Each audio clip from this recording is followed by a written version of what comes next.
première date où on a trouvé des écrits sur le domaine Giscou à ce moment-là, c'était en 15e siècle, où il y a eu en fait une sorte de donjon fortifié. Après la Deuxième Guerre mondiale, où la famille Tari ont repris Giscourt, Nicolas Tari venu d'Algérie, et en 1995, c'est Erik Albeda, une famille hollandaise, qui ont repris la société d'exploitation.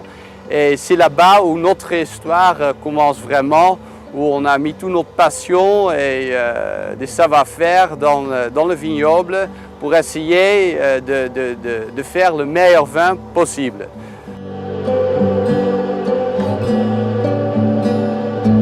L'élevage en barrique, c'est très important. Parce que c'est vraiment là-bas où on cherche le mariage entre le tanin du bois et le tanin des fruits. Et c'est très important de justement trouver le bon bois, les bons fûts qui correspondent le plus à le style que vous recherchez. Du bois, c'est quelque chose qui est en contact direct avec notre vin. Et c'est dans ce stade-là, on peut faire le vin ou on peut le casser. C'est pour ça que c'est très important de travailler très proche avec nos fournisseurs de bois pour trouver le bois qui correspond le plus à la personnalité qu'on recherche.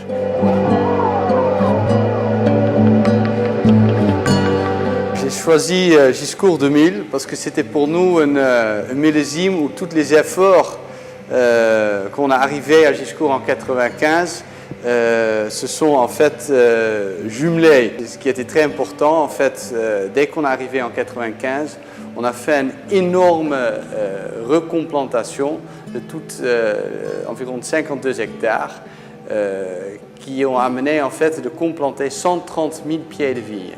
Et c'est là-bas où on a vu qu'il y a tout un redémarrage en fait de Giscourt. On a trouvé des vins qui ont vraiment retrouvé leur profondeur comme ils étaient dans les années 80, où Giscourt a vraiment fait des vins superbes. Et surtout, Giscourt, c'est un vin qui est typiquement margalais, parce qu'on a vraiment sur un vin qui porte une touche très féminin. Il y a beaucoup